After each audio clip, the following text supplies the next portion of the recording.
आज आपसे डिस्कस करूंगा कुछ फैसिनेटिंग पेन स्टोरीज और मोर ओवर इंसिडेंट्स जो कि मेडिकल प्रोफेशनल्स ने एनकाउंटर किए हैं, जिससे जो मतलब काफ़ी शॉकिंग थे, जिससे धीरे धीरे माइंड बॉडी मेडिसिन में एडवांसमेंट हुई है उन इंसिडेंट से क्यूज़ लेके कि ऐसा भी हो सकता है।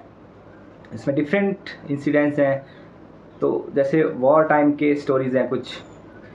एक बार अमेरिका में एक ओल्ड मैन जो कि अपनी चेस्ट में शिकायत को लेके क्लिनिक में गए, तो उनके जब एक्सरेज वगैरह लिए गए तो स्कैन में उनके नेक में एक बुलेट लॉज्ड हुई मिली। नेक के एरिया में वो 50-60 साल पुरानी बुलेट उनको लगी थी वॉर के टाइम, और उनको कोई आइडिया नहीं है उसका। तो 50 साल से उस बुलेट के साथ जी रहे हैं, पर उनको कोई पेन नहीं है, कोई कॉम्प्लिकेशन नहीं है, क्योंकि ब्रेन ने उसको एज ए थ्रेट ट्रीट नहीं किया। ऐसा प्रूवन है कि पेन का और टिश्यू डैमेज का कोई डायरेक्ट रिलेशन नहीं है।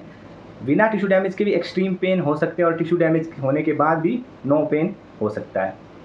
ऐसा जब हुआ तो काफ़ी शॉकिंग था ये तो फिजिशियंस के लिए भी। पर धीरे धीरे अब जैसे जैसे माइंड बॉडी फील्ड में एडवांसमेंट हो रही है, धीरे धीरे मेन स्ट्रीम मेडिकल कम्युनिटी भी एक्सेप्ट कर रही है। काफ़ी परसेंटेज या फ्रैक्शन कम है ऐसे डॉक्टर्स का जो बिलीव करते हैं और एक्नॉलेज करते हैं इसको, but it's a long way to go. But as they say the journey of 1000 miles starts with a single step. War time के कुछ और इंसिडेंट्स हैं कि कुछ सोल्जर्स जिनके पूरे लेग्स एम्पुटेट हो गए थे, उन्हें little to no injury report की उस टाइम। उन्हें कोई दर्द खास नहीं हुआ जो एक टांग के लूज होने पे होना चाहिए था। नेक्स्ट, कई बार शार्क्स, बीचेस पे लोगों को शार्क्स ने बाइट किया, कई बार तो इतना सीवियर कि टांग करते करते बची। तो उन लोगों को अगर पूछा गया कि आपको पता नहीं लगा, तो they reported little to no pain. उनका एक्सपीरियंस ऐसा कि कुछ चीज़ बम्प हुई है, थंप एंड बम्प का एक्सपीरियंस है, जैसे होता है किसी से आप टकरा रहे हो हल्का सा, तो उनको ऐसा ही एक्सपीरियंस हुआ। वो तो बाद में जब ब्लड देखा, तो ब्लड देखने के बाद वो पैनिक हुए, उसके बाद उनको पेन होना शुरू हुआ। बट उससे पहले शार्क काट के चली भी गई थी, जब तक उन्हें ब्लड नहीं देखा तब तक उनको पेन नहीं हुआ। आप खुद ही देखो, कई बार आप बैठे होते हैं कहीं पे और बाद में आप कहीं आपको कट लग गया, कुछ लग गया, आप हाथ देखते हो, या जैसे मेरा हाथ अगर आप ये देख पा रहे हैं, तो ये जो स्क्रैच है ये मुझे नहीं पता मुझे कब लगा है, कहाँ लगा है। हाँ, बाद में जब मैंने देखा कि हाँ ब्लड आ रहा है तो नोटिस किया मैंने कि कहीं कट लगा है। तो मीन्स टिश्यू डैमेज तो यहाँ हुआ है बट पेन नहीं हुआ। जैसे मैंने ईयरलॉक का एग्जांपल दिया था कि आपने इसको प्रेस कर रहे हो, आपको पेन होना शुरू हो रहा है, आपने छोड़ दिया, कोई डैमेज नहीं हुआ है, पर आप पेन पहले ही आपको ऑक्कर हो गया कि इंजरी ना हो, प्रिवेंट करने के लिए। तो पेन का साइंस बहुत फैसिनेटिंग है, इसको जितना आप समझोगे उतना आपको नॉलेज मिलेगा और अपनी क्रॉनिक पेन को बीट करने में आपको हेल्प मिलेगी, आप रिलेट कर पाओगे। एक्चुअल में सिंपल नटशेल में बोलूँ तो ब्रेन ने जहाँ कंक्लूड कर लिया कि आपको डेंजर है, चाहे वो इमोशनल हो चाहे वो फिजिकल टिश्यू डैमेज से हो, वहाँ आपको पेन होगा। और जहाँ पे ब्रेन ने एज्यूम कर लिया, कंक्लूड कर लिया कि ये कोई डैमेज नहीं है, कोई इंजरी नहीं है, मुझे खतरा नहीं है, तो वहाँ पेन नहीं होता है। सेम केस वही तो है कि जब हज़ारों लोगों की स्कैनिंग की जाती है तो मोर देन 75% लोगों को बल्जिंग्स, हर्निएशंस, इवन नर्व डैमेज भी मिलते हैं, पर उनको कोई सिम्टम्स नहीं होते और वो पूरी फंक्शनल लाइफ जी रहे होते हैं।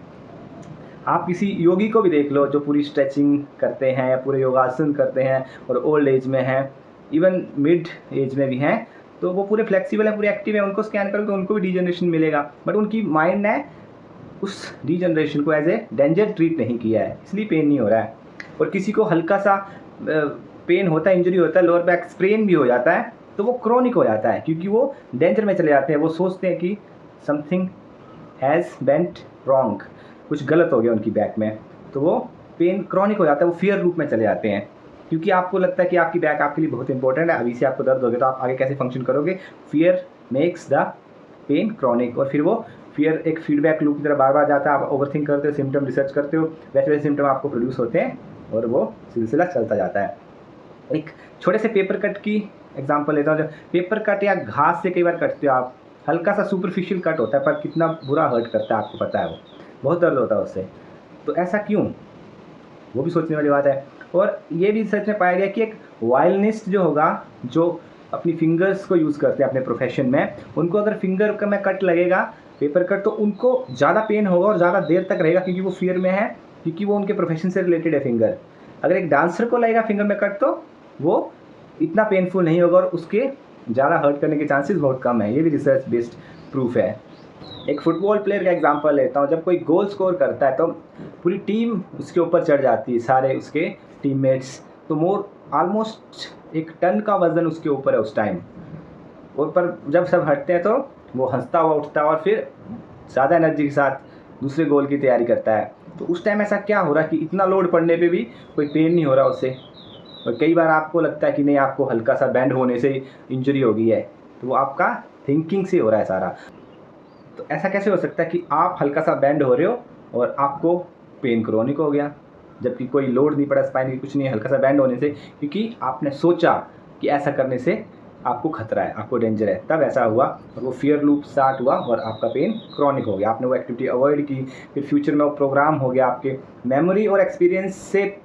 ब्रेन इंटरप्रेट करता है कि पास्ट में ऐसा करने से ऐसे हुआ तो फ्यूचर में भी ऐसा होगा, तो वो परसीव डेंजर पेन बन जाती है। आप परसीव कर रहे हो उस डेंजर को। एक और एग्जाम्पल है क्यूआर्ड सिंड्रोम का। I don't know if I am pronouncing it right, but you can see the spelling here. इस सिंड्रोम में क्या होता है कि males partner labour pain experience करते हैं और ये 20-25% अमेरिकन में भी पाया जाता है कई बार। तो इसका रीज़न है कि सिर्फ एम्पैथी की वजह से आप साइकोलॉजिकली कनेक्टेड हो अपने पार्टनर से, तो एक्चुअल में जो सिम्टम उनको होने चाहिए लेबर के दौरान वो आपको एक्सपीरियंस होते हैं, मेल पार्टनर्स को। एक्चुअल में वो पेन, नौशिया, सारा कॉन्स्टिपेशन, बैक पेन, क्रैम्प्स, वो सब एक्सपीरियंस करते हैं वो, जो एक लेबर में लेडी एक्सपीरियंस करती है। तो इससे आपको क्या मैसेज मिल रहा है कि पेन सारा रियल है, चाहे वो साइकोलॉजिकल है चाहे वो फिज़िकल है। सारे स्टडीज़ में ये भी देखा गया कि ब्रेन के सेम एरिया एक्टिवेट होते हैं इमोशनल पेन में जो कि फिज़िकल पेन में एक्टिवेट होते हैं। तो there is no difference, pain का लेवल वही है। आपको किसी ने पंच किया वो पेन भी वैसा ही होगा फिजिकली, आप कहीं कट गए, या फिर इमोशनल पेन में भी कोई फ़र्क नहीं है। ब्रेन क्रिएट करता है, ब्रेन परसीव करता है, ब्रेन प्रोसेस करता है पेन को, तो कोई फ़र्क नहीं है उसमें। सेम एरिया ब्रेन के एक्टिवेट होते हैं ड्यूरिंग एन फिजिकल इंजरी और इमोशनल इंजरी।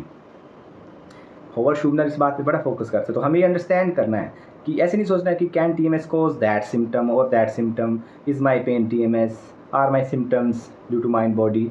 क्रॉनिक केस में, और अगर आपने कोई सीरियस सिचुएशन को रूल आउट किया है, सीरियस से मतलब यही है कि any cancerous, life threatening tumours और large fractures after some serious accident ना, उनको छोड़ के जो क्रॉनिक इश्यूज़ हैं उनको आपको माइंड बॉडी अप्रोच से आप ठीक कर सकते हो बिल्कुल।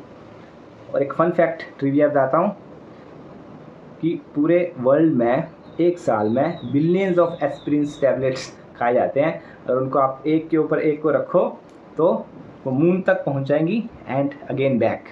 इतनी लंबी लेंथ होगी उसकी। मून अराउंड 4 लाख किलोमीटर अर्थ से दूर सिचुएटेड है, तो टू एंड फ्रो हो जाएगा। इतने टैबलेट्स हर साल सिर्फ एस्पिरिन के ही कंज्यूम होते हैं world wide. Think about it कि लोगों को ईजी लगता है, हमें ईजी लगता है अपने पेन को क्रॉनिक लेवल देना, कि फिजिकल लेवल देना। हम बिलीव करना चाहते हैं कि कुछ फिजिकल है, उससे चीज़ें सिंपल हो जाती है कि दवाई खाओ, कुछ फिजिकल है, एक्सरसाइज करो। हम ये मानना नहीं चाहते कि साइकोलॉजिकल इशू से ऐसा कैसे हो सकता है, क्योंकि हम वर्क नहीं करना चाहते इस एरिया पे। It's more of a taboo for some people.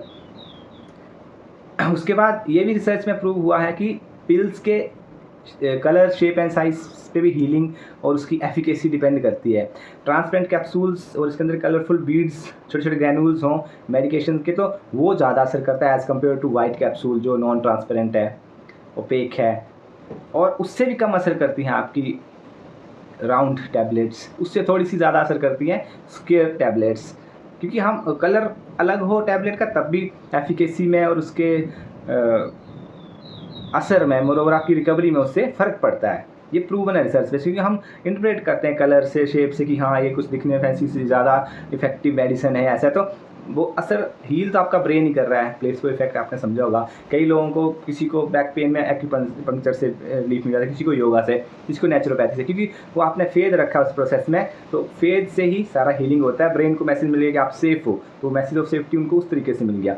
आपको मैसेज ऑफ सेफ्टी कैसे देना है, उसके लिए पहले तो आपको कन्विंस करना है ब्रेन को। आपको ढूंढना है कि ब्रेन कौन सा डेंजर परसीव कर रहा है। है ना, और उसको एश्योर करना है कि बड़ी there is no danger here, so turn two signals off. इस प्रोसेस को आप बार बार रिपीट करेंगे, बार बार सेल्फ टॉक करेंगे तो डेफिनेटली आपके पेन लेवल्स डिक्रीज़ होंगे और आपको इस अप्रोच में बिलीव होना शुरू होगा। आज यही कुछ इंटरेस्टिंग फैक्ट्स आपके साथ शेयर करने थे। So till the next video, take care and as always thanks for watching.